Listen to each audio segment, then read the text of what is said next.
चंदनाच्या झाडाविषयी शिकत असताना सरांच्या शिक्षकांनी त्यांना असाच आयुष्याविषयीचा एक धडा शिकवला।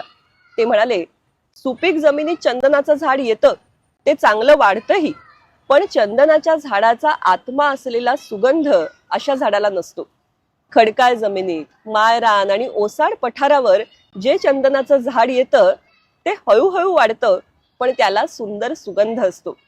प्रतिकूल परिस्थितीत वाढलेली माणसंही असाच जीवनातला सुगंध घेऊन येतात। निसर्ग असा आपला गुरु आहे, आपण फक्त त्याच्या जवळ जात राहायला हवं। मारुती चितमपल्ली सरांनी उल्लेख केलेल्या एका इंग्रजी कवितेच्या ओळी आठवतात। कवी आहेत जॉयस किल्मर।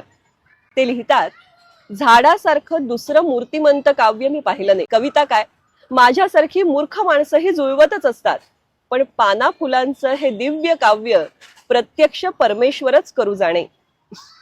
आपण सगळ्यांनी हे परमेश्वराचं काव्य जपायला हवं आणि त्यासाठी मराठी रसिकांनी मारुती चितमपल्ली सरांच्या साहित्याचा, पुस्तकांचा भरभरून आस्वाद घ्यायला हवा।